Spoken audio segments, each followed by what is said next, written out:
I'm just going to jump right on in and ask, Yeah.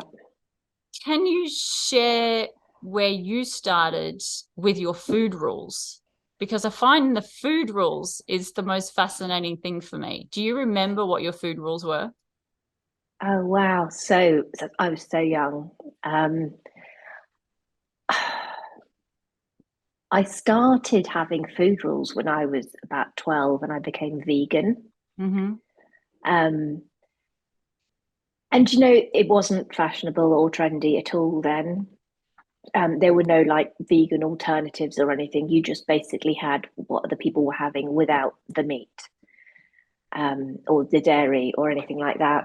And I think that was the start of the anorexia for me, Mm. because it was just the most fantastic excuse not to eat. Um, but I suppose the main food rules for orthorexia really came in after I had my first child, and he had anaphylaxis to egg, Yeah, right. which is in so much, and obviously a life-threatening allergy. So I started preparing everything from scratch to make sure that no egg ever touched anything that he was going to eat. Mm. And I have a very perfectionistic personality, which many people with eating disorders do have. I And do. so, yeah. So obviously, I went so deep into this, and everything had to be not just egg free, but it had to be organic and it had to be unprocessed and it had to be clean. And I wasn't vegan by this point, by the way. I even started like making my own yogurts from scratch. Yeah. Oh, and bread from like sourdough. I had my own starter and everything. And I literally was spending nearly all day when I wasn't doing excessive exercise, baking, cooking, everything from scratch. Um, and then I learned about everything was about health, really, as the whole diet industry and fitness industry. And I started learning about the keto diet and how carbohydrates can cause inflammation. So then I couldn't eat any carbohydrates. Mm-hmm. And then I learned about intermittent fasting and how you should rest your digestive system. And so I started that as well. And I ended up eating organic, clean, keto once a day. Everything prepared from scratch, no processed foods, and then every couple of weeks I would have a 4 or 5 day water fast just to Wow. really purify my system. Mm. Um, and I did untold amounts of exercise every single day to keep absolutely fit. And yeah, that's where all the food rules started. Really, mainly from, and obviously, I had a lot of food issues and an eating disorder from a very young age, but the orthorexia really came in from my son being ill, and then just diet culture and the fitness industry and stuff just compounded it so much. What were the fears that you had that created that for you? Because I understand the egg and taking the egg out, obviously, that makes sense. But Yeah. there has to have been a fear that was inside of you that then made you go down that path. Oh, I think there's so many fears.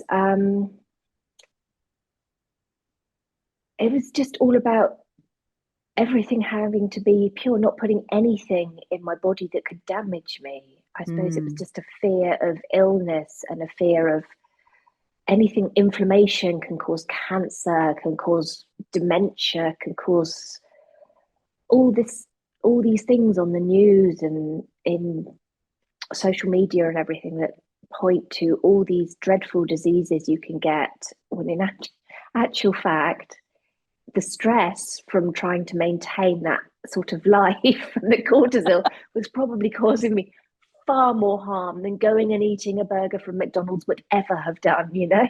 Yeah, I know exactly what you're talking about. So then I'll share that for me, mine came in just after my daughter was born. I think it had always been there on some level, but it was more an interest for me. Eating organic was an interest. I started an organic market, and it was an interest. It was a topic. It was a passion, but it wasn't an obsession. And it didn't become an obsession until I had my daughter. And then when she was 4 months old, my mum got diagnosed with a terminal illness. And that for me, I'm sorry to hear that. Oh, thank you. It put the megaphone on my fears, because all of a sudden something in my brain just went completely irrational and went, if I eat anything that's not clean, I'm going to die. Yeah. And I can't die because I now have a kid. So yes, it was I so get that. It was so like that was kind of my I guess at the core of my fears. And then it was similar to you going down that path of but I ended up being vegan. I went vegan, salicylate free, oxalate free, lectin free, phytate free, nothing processed, no GMOs, no sugar, no animal products, no vegetable oils. And I actually got right down to the point where all I was having was pumpkin and blueberries, because they were the only two safe foods that I could find that didn't have anything wrong with them. And even now, I think I'm up to about 10 to 15 safe foods that I can eat in a day, but it's the same things every day. So what I'd love to do is go to the moment when you realized you had a problem, and then how you started to introduce new foods that weren't clean, because that's where I am right now, going, how do I go and eat corn that's not organic, or how do I go and eat bread that's not organic, or how do I just walk into a cafe and eat something? It seems so barbaric.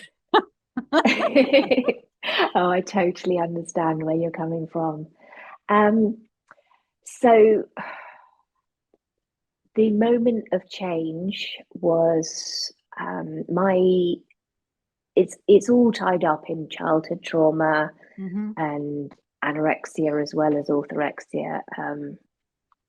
And my father died in lockdown, and this brought up a huge amount of emotions for me, which so sorry. I'd never, thank you, I'd never dealt with or processed. But partly because I simply didn't know how. I'd never been allowed to show emotion as a child, and so I had absolutely no idea how to process it. I wasn't allowed to cry. I wasn't allowed to do anything like that. And partly because of all the restriction and food rules took up so much space in my head that they numbed all emotion anyway. So I didn't really feel anything anyway. Yeah. And the feelings and emotions that came up after my dad died were huge. And I felt like my mind was spinning out of control. And I had no idea how to process them. I really, really thought I was going mad. I was feeling things I'd never felt. I didn't know what to do. So I restricted more. And I got to the point where I quite simply stopped eating. For almost 3 weeks, I had nothing. And then I'd have like a yogurt every other day or something. And that was it. And I got really, really sick really quickly.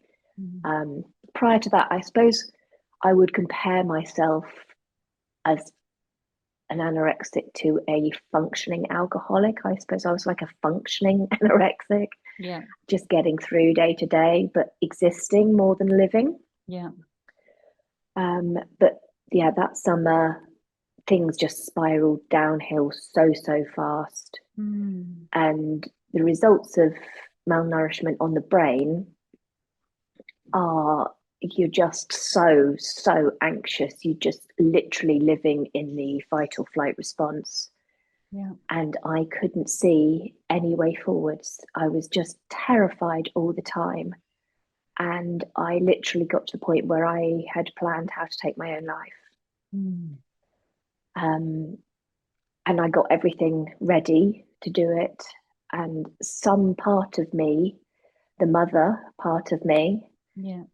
couldn't do that to my children. I couldn't leave that legacy behind. So I guess that my love for my children was stronger than the eating disorder. Yeah. And so I reached out for help. I saw a couple of therapists who sort of helped a little, but not a massive amount. Mm-hmm.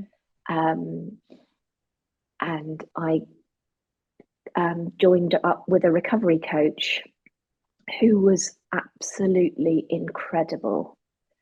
And she supported me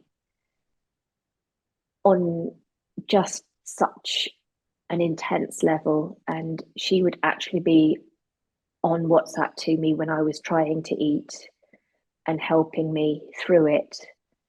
And I suppose I'm really bloody minded and really determined. And when I set my mind to something, I do it. So I realized that I was living in fear and anxiety all the time.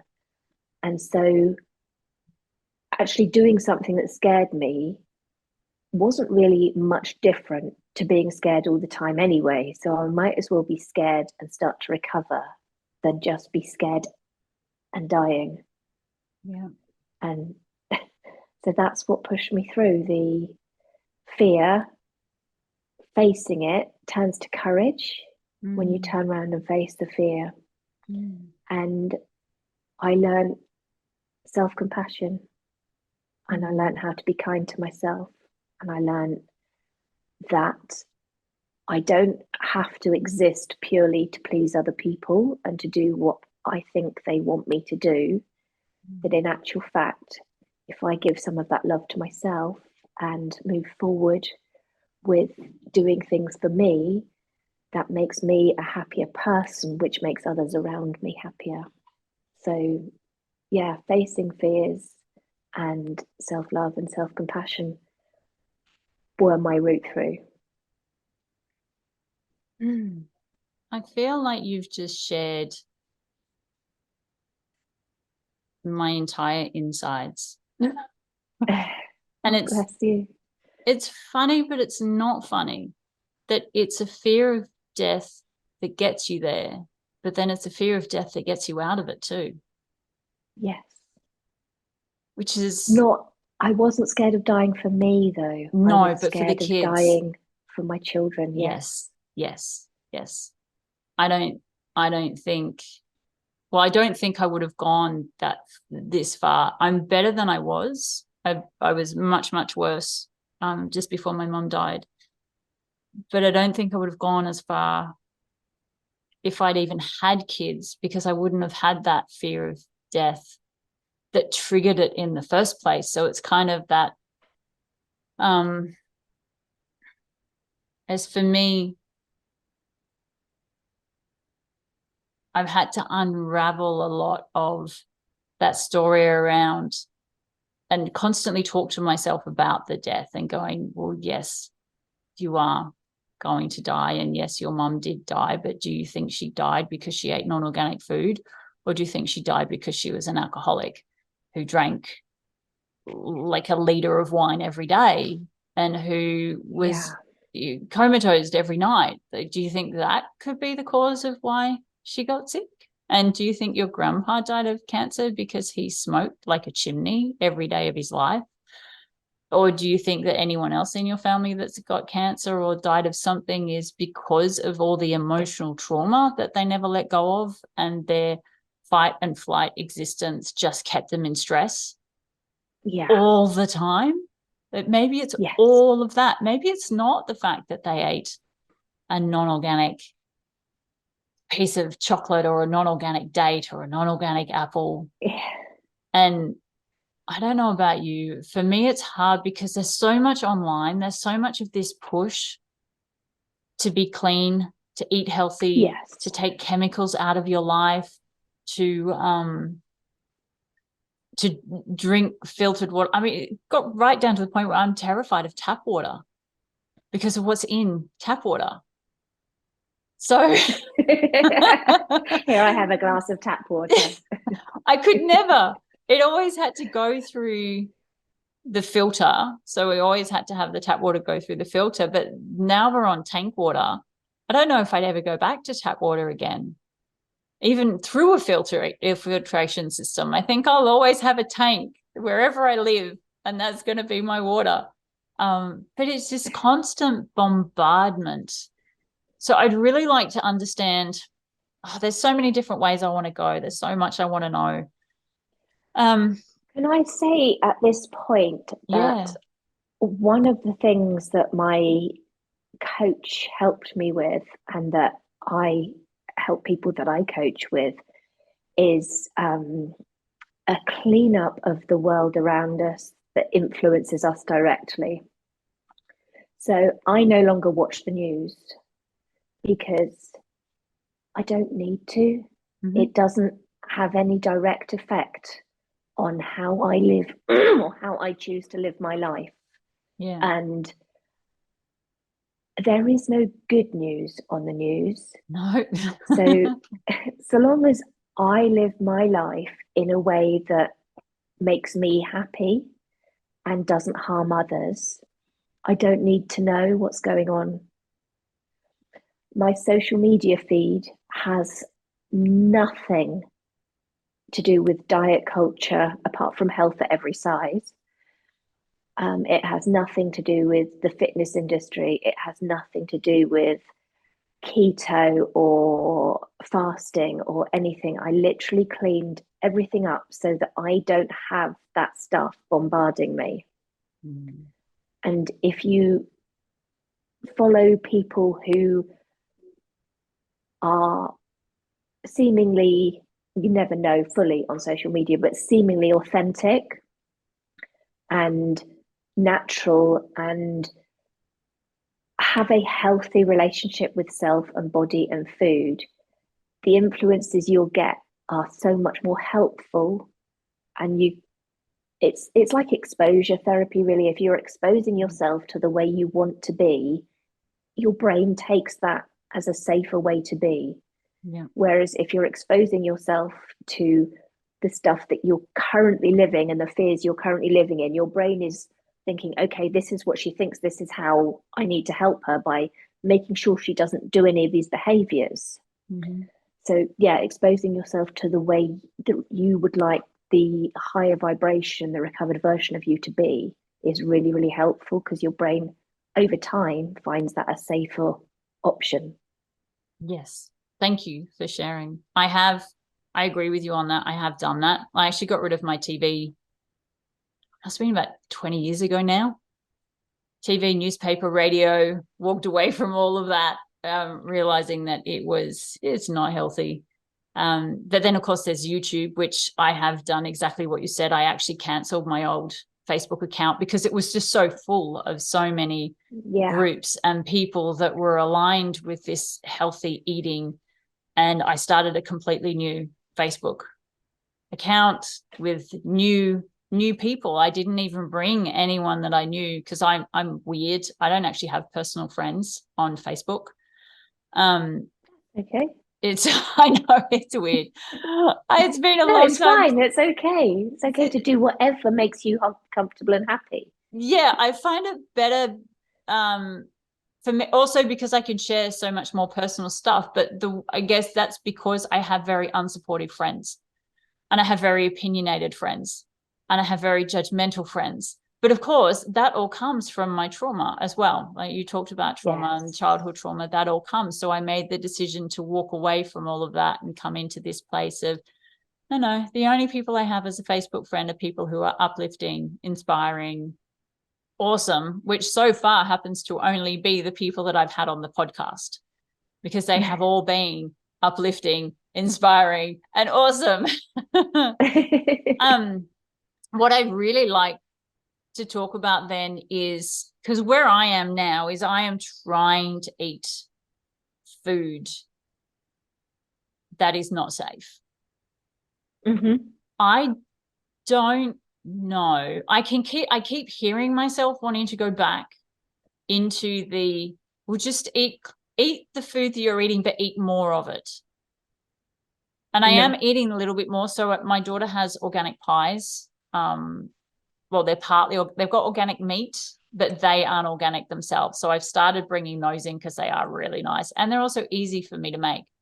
Because I have also noticed that with the eating disorder, it somehow created a fear of preparing food where you were preparing like crazy. I actually find it really hard. I find food prep really uncomfortable to do now. Never used to have a problem with it, but with all the restricting that I've been doing over the last number of years, it's kind of got to a point where I can't open a recipe book and make something because there's so much in it that I have to take out, or I have to alter, or I have to restrict, or it has things in it that I can't eat or I won't eat. I want to know how to push past, and I hear you on the compassion and the self-love. I am bringing more compassion in and realizing, because I had a realization just last week, I think it was, that I really disapproved of myself, and that constant disapproval, which comes from my childhood trauma, created me constantly punishing myself. So I would constantly disapprove of the food I was eating, and then I would punish myself for two reasons. One, for wanting to eat the food, and two, for disapproving of myself. So there's been a lot of approval that I've had to go through over the last couple of weeks, and bringing compassion in and going, you know what, it's okay. This is where we are. I am scared of eating food, but that's okay. I'm not always going to be scared of eating food. I'm just scared of it right now. How do I go from this point in time to just opening the door to eating more food? Even if it's more organic food, it's not even that I'm eating all organic food. I'm actually restricting the organic food as well. So how do you recommend people just open that door to bringing in more unsafe foods when they feel so scared of eating food? Okay. Finding evidence. Like, does your daughter eat the same as you? Do you restrict her diet to only the things that you'll eat? No, not only the things that I'll eat, but I have restricted her diet. But she eats more variety than what I do. Okay. But it's still restricted because I don't like her eating non-organic food. She can't have gluten or dairy. I don't want her having sugar, vegetable oils. So there is still an element of restriction there. Okay. Do you have a partner? No. Okay. I can't say what do they eat then. No, and my mum and my dad are both gone. It's basically just my daughter and I. We are on our island together. So the thing I would probably implore you to do the most is get some support, get somebody who is there for you and helping you, because it's so incredibly hard on your own, because the eating disorder is telling you lies in your head 24/7. And if it's just you trying to decipher what's true and what's not with the eating disorder, that's so hard to do. So support is just incredibly helpful, and I would so recommend you doing that.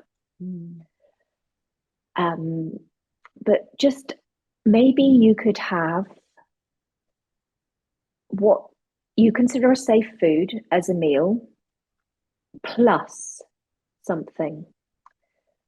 So you could have some soup or something as an example that you'd made that had ingredients that you were okay with in, and a slice of bread.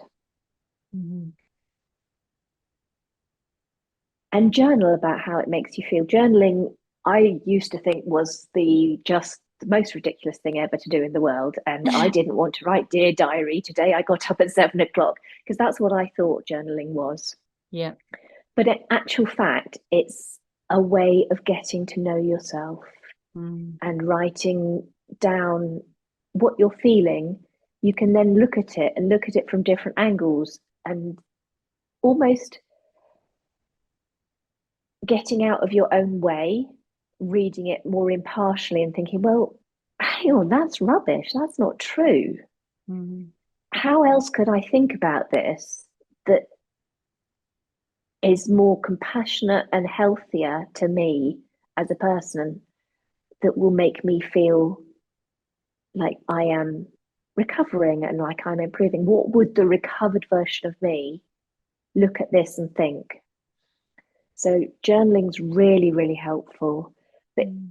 when you've had the piece of bread with your soup, then notice how the world didn't end and nobody blew up, nothing exploded.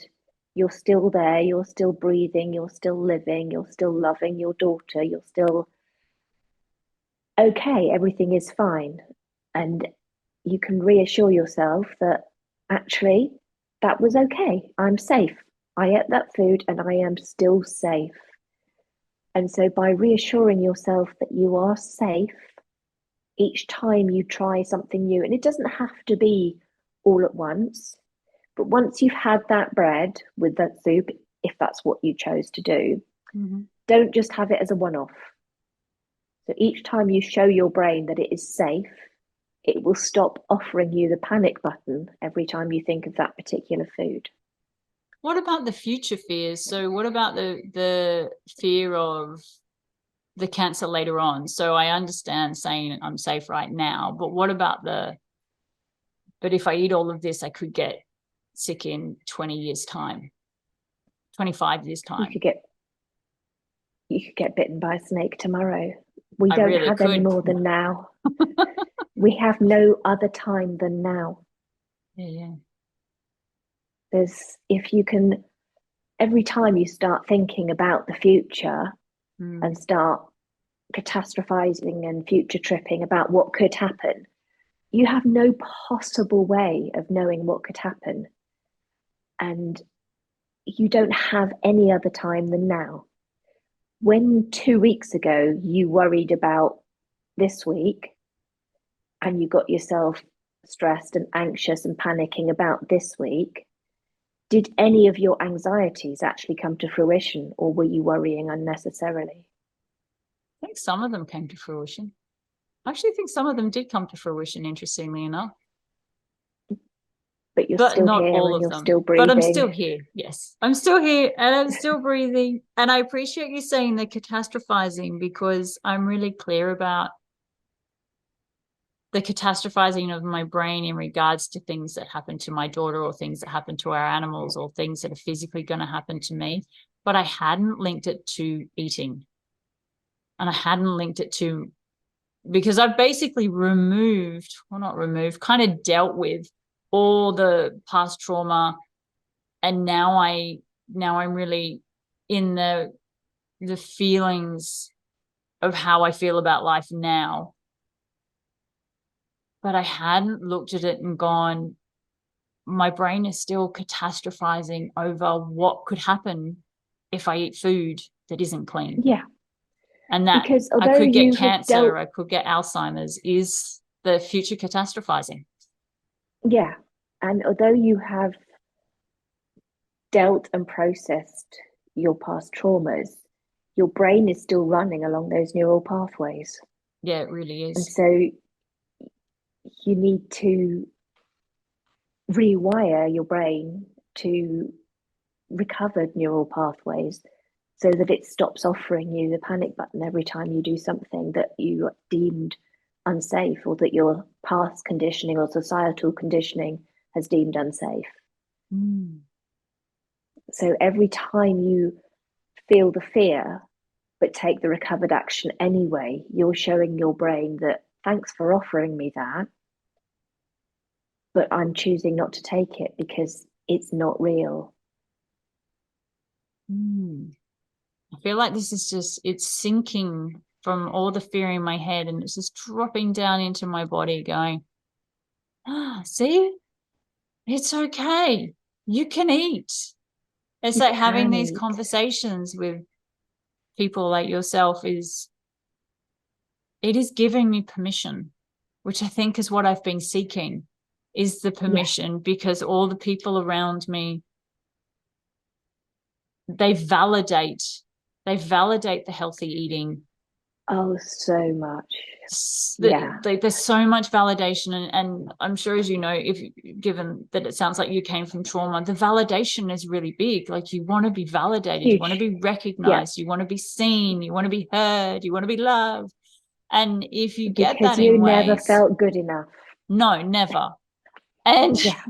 and so receiving this validation for, when I say to people, well, we only eat organic food, they're like, wow, how do you do that? Like, what do you mean? It's Yeah. like, we only Yeah. eat organic Like food, or we only eat Superwoman. healthy, or Yeah. I don't, there are zero chemicals in my house. Wow, what do you use for soap? I don't know. I use a natural soap. What do you wash your hair with? Well, I use egg and banana and avocado. Like, I don't know. I would never use shampoo and conditioner on my hair. It doesn't make sense. I would never put chemicals on my physical body. It doesn't make sense. I would never put medication into my body. It doesn't make sense. And so you get a lot of validation for being that. And I Yes. think you said before that you were quite focused and determined, and that perfectionist. I kind of have that same perfectionist, but when you link that perfection with determination and obsession, all of a sudden there's this, and validation for being rigid and determined and obsessed and perfect. It creates this world of and the fear that feeds it all. It creates this very isolating world where people really approve of you. Yes. When I have three sons, and when I had my third son, I had him at 20 past 9 in the morning, and I was home before lunch. It was a Wow. very easy birth in comparison to my other two. Um, I was, I think I put on 9 pounds in total during the pregnancy with him, which people just told me I was amazing for. Validate you for. Yeah, yeah. Yeah. So I was home by lunchtime. I took the dogs for a walk straight away. I made dinner for the other two. I did the school run. I cleaned the house from top to bottom, and then I went for a run in the evening. And I was Wow. back in my pre-pregnancy jeans in 3 days. Jeez. And I was treated like a superhero. Yeah, Like there I you are. was absolutely superwoman. People were like, "You are incredible." Yeah. I was so disordered. Yeah. So my body had just given birth and I didn't pause to rest it for a moment. Yeah. Wow. So it takes over your world, and the approval and the validation from other people become what you live for. And you do things to make other people approve of you. Yeah. And I don't know how you were, but I would concoct all sorts of things in my head if I'd arranged to meet somebody or something and they cancelled. And it would be because I wasn't good enough, because I hadn't done something to please them. They didn't approve of me anymore. What else could I do? Was I too fat? Was I not living a perfect enough lifestyle? Was my house too messy? Was I not dressed correctly? Had I not brushed my hair properly? Did I not look perfect enough? And all these things would go through my head as to why it was my fault. Not that their cat needed to go to the vets, or not that they were tired or had a headache. Yeah. None of Yeah. that. It was all my fault. Yep. Yep. Or you go back and you read text messages and go, what did I say wrong? Yeah, Where did I, absolutely. how did I, where did I say something wrong? And then over time, you start to attract people to you that actually validate that. I've got someone here at the Yes. moment that takes and she actually lives on my property. Um, And every text message I send to her at the moment, just over the last couple of weeks, something changed. Every text message I send to her, she takes the wrong way and thinks that I'm being offensive or aggressive or mean. And I'm looking at my text messages going, but I'm not. I'm being so nice. So you end up actually having those people that then validate Yes. that Yeah. belief system of, I can't say anything right. I can't do anything right. There's nothing I can do to be right. And I have talked about this in a couple of other podcasts where for me, I really had the belief system that just my pure existence was enough reason for me to be punished and unloved. Yeah. Yeah. And for me, that got validated through things like Disney movies and TV shows where, and this came up, I realized this only within the last 2 weeks because my daughter wanted to watch, she's never watched Disney, and she wanted to watch one of the Disney movies so she could see what they were like. And we watched one of them and we talked about it afterwards. And she doesn't want to watch any more. She said, Mom, I don't want to watch Disney ever again. They're horrible. But what I realized with it, they're based on these weak, waif-like females who are rescued by a man, and then they become someone when they're rescued by a man, but they are hated purely for their existence. Like Cinderella didn't do anything. Just the fact that she existed was enough reason for her stepmother to hate her. Snow White, But the Rapunzel, villains, they all hate these women just because they're alive. and the villains all live in bigger bodies Yes. or have some form of deformity Yes. or some form of disability. Yeah. And they're made into the villains, which is terrible. It is terrible. And then it's terrible that these females don't become alive and beautiful and honored until the man comes and saves them and says, yes, you are worthy. So then all of that gets validated when you have relationships with emotionally abusive men or any man that does anything to you other than honor you. All of that, it just all validates this whole story of you're not worthy, you're not good enough, your existence is pointless. And then you have a trauma, like for you, it was for your dad passing. For me, it was my mum getting sick and passing away. And then all of a sudden we're on an island on our own where our families have gone, or the person that kind of fed us the most. I don't know about you, but my mum actually fed my victim and she fed my stories more than anybody. So when she went away, it's like that part of that addict in me that was addicted to that hit that I used to get from her went into a massive spiral, this huge spiral down, because I wasn't getting as much validation as I was for being the victim that she created in the first place. And I wasn't getting validated for being that worthless person that she created in the first place because I didn't have a partner. I'd gotten rid of all of those and made the decision not to have a relationship. And I certainly wasn't going to bring my daughter up to be that person that validates that victim in me, because I was so aware of it when I was pregnant with her that I made a choice to be a very different parent with her than what I am with myself and what my mum was with me. I don't know the point of any of that, but it just kind of it's all coming together to make me realize, and it goes back to what you shared before when I asked you, what did you do? And you said you went into self-compassion. You went into compassion. Yes. And I imagine through that compassion, did you find self-approval and also self-validation, like all of these things that you're searching for inside of everybody else? Was it you actually turned it around in on yourself?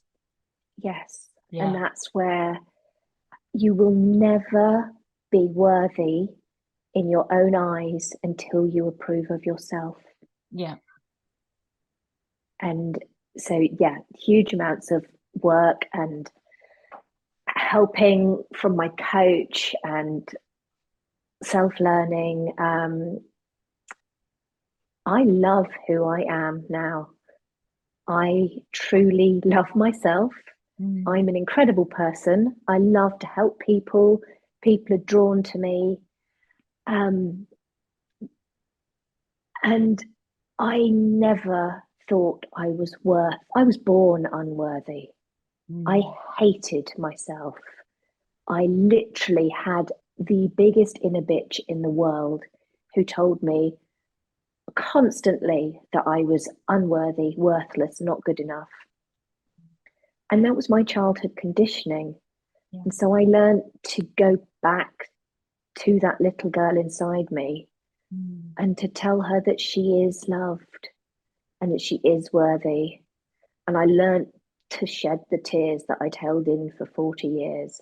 And yeah, I can now.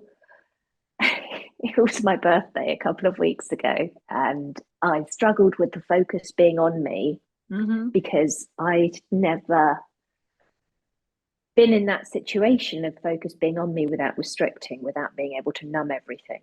Yes. And so having all that focus on me and just people being nice to me, I struggled with receiving it and with coping with it. And my husband had spent hours and hours making this incredible cheesecake for me. And he handed it to me, and my subconscious was like, I can't deal with this. And I dropped it. Oh. And it was like the world had ended. The room went silent, apart from the dogs who were like, wow. Happy days. And I was just like, okay, sweetheart, it's okay. You're not an idiot. Accidents happen. You didn't do this on purpose. You're okay. Don't worry. And before I'd have, can I swear on this podcast? You can swear as much as you want. I would have been like, you stupid fucking worthless bitch. You are such an idiot. I can't believe you did that. That's just you, isn't it? That's just how you are. You are so worthless. And that is how I would have spoken to myself. Yeah. That inner bitch, isn't she mean? She is. She's so awful. mean. But she's much quieter now in my head. And that's all related to the eating disorder. And realistically, the eating disorder has nothing to do with the food. Nothing to do with the chemicals in the food, nothing to do with the clean eating, nothing to do with any of that. It is all from inside yourself, from needing to be validated, from needing to be enough, from needing to be worthy. And the place to find that is within yourself. And you've got everything you need within yourself to learn to love yourself and to give yourself compassion. And that's where you will find the freedom, and you will find just the most incredible future. Honestly, I'm so I wake up each thankful day that you're sharing all of that.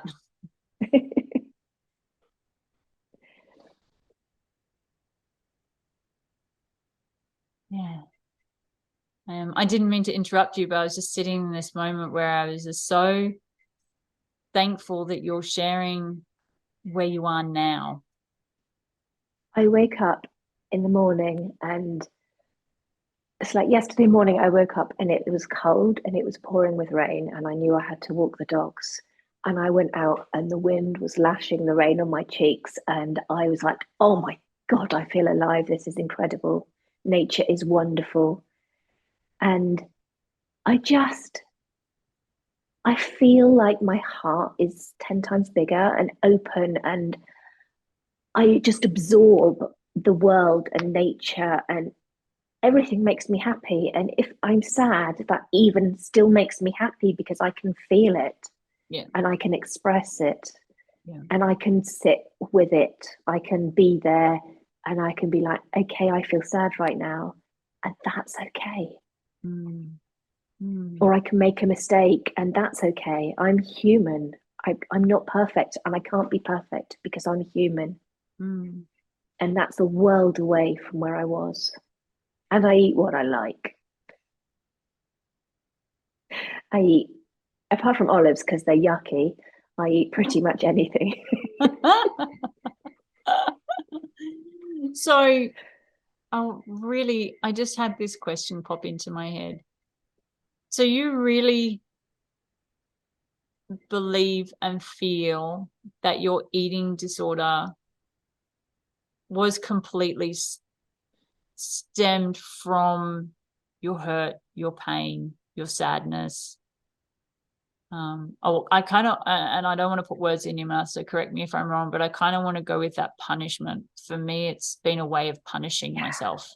Like Absolutely. and I know some people overeat, some people are bulimic and they bring their food up, some people are anorexic, some people are, I kind of see orthorexia as almost a combination between anorexia and, because it is a restricting, Yes, you it are is restrictive, restricting yeah. yourself. So I'm kind of erring more on the side of anorexic than orthorexic, or a mix of both.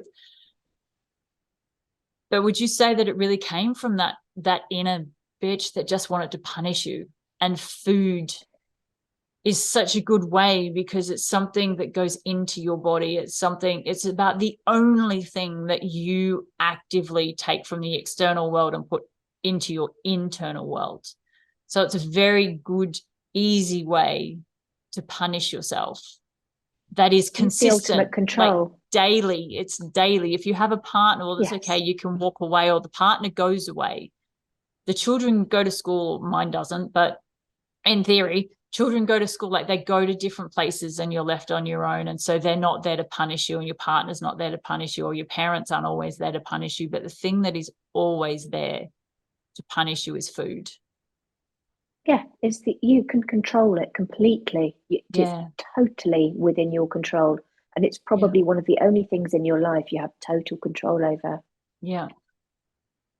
And so I would say, from what you've said, that this is all coming from a little girl that was afraid and didn't know how to love herself and sought validation from others because she never felt good enough and always felt that she was unworthy. And so this is all your unworthiness, feeding it to yourself. You're proving to yourself that you're unworthy. You're living your thoughts. Validating to myself. Yeah. Yeah. And also living in an environment that was completely uncontrollable. Like I had no control over what my mom was doing. I had no control over what my sister did. A lot of my trauma came from my sister. No one in the family will ever agree with me on this, but she was my bully.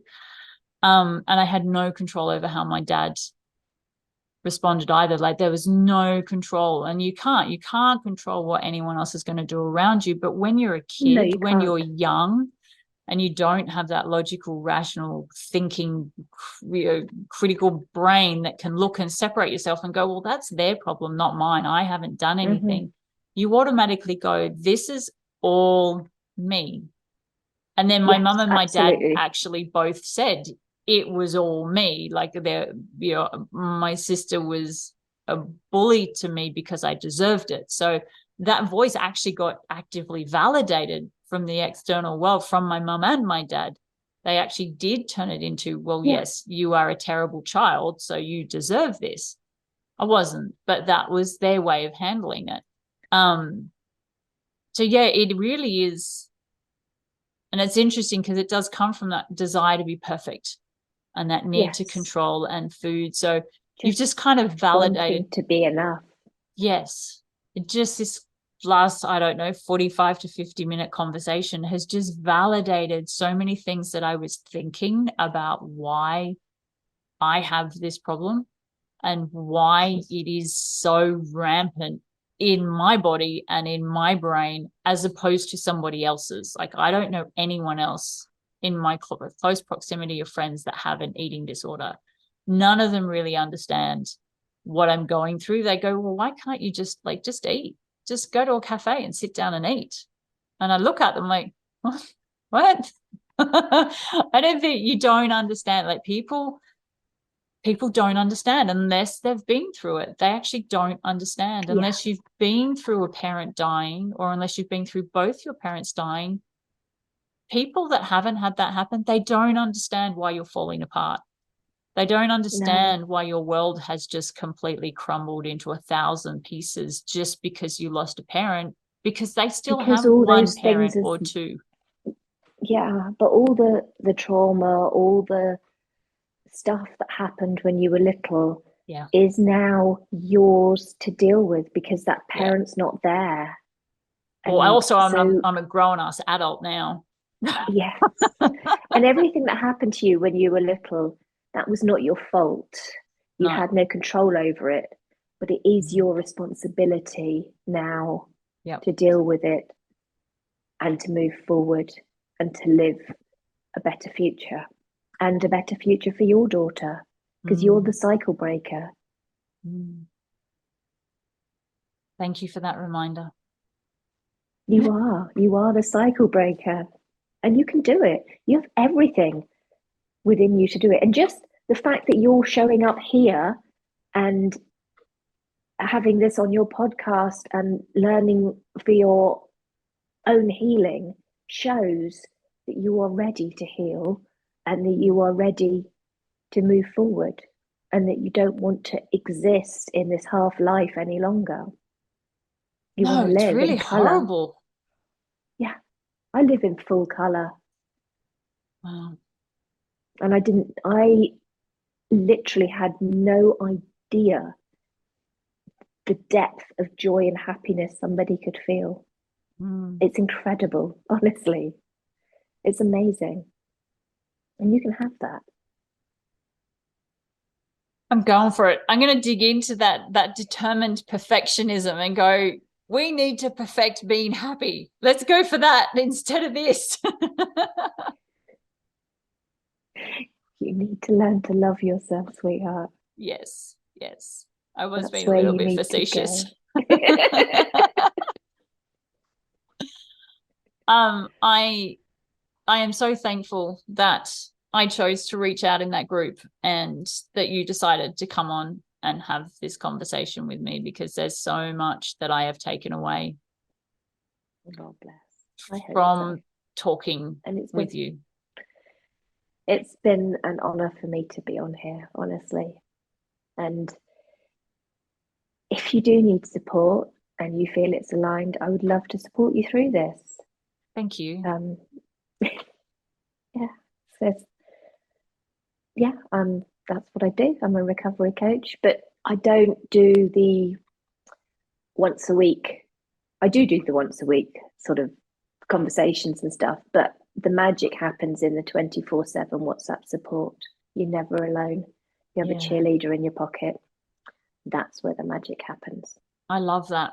I love that concept because I think, especially in recovery, you need more than just once a week or once a fortnight. Yeah. You need to know that you can reach out when you're having a meltdown and someone's actually going to respond, because meltdowns are almost guaranteed. Absolutely. Recovery is not linear in any way, shape, or form. It's a roller coaster. And there's compassionate love, there's gentle love, and there's tough love, and they're all needed, but it's always love. It's the only way to recover is with love and belief. And I believe you can recover 100%. Thank you. Totally believe in you. Thank you.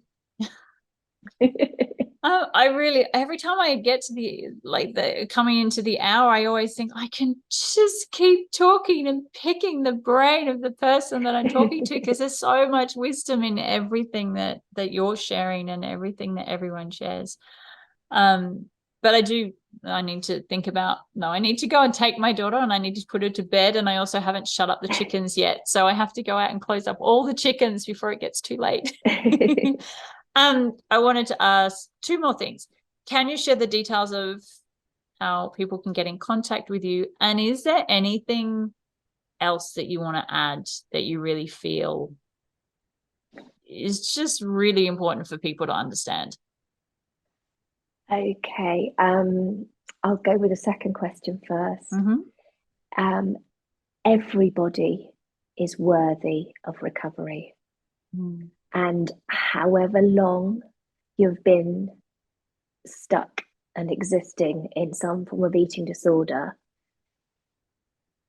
you are worthy of help and you can recover. If you just show up for yourself, you can do it because you've got everything you need to inside you to do it. So everybody can do it. And it's not that, oh, I've been like this forever, there's no hope for me now, it's been too long, I'm too old. That's not true. I lived for 40 years in anorexia and orthorexia. And if I can recover, anyone can recover. So, yeah, I would just like people to take away hope from this and that they can recover. And on Instagram at Julia Trehane is how people can contact me. So I put lots of stuff on there. I have just recently started my own podcast as well.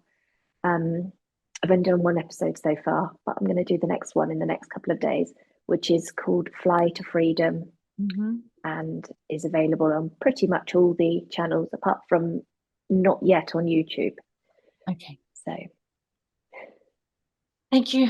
Thank you. Thank you. Thank you. Thank you. Thank you. If I could reach through, I would just give you the biggest hug and probably burst into tears. Sending you so much love right now.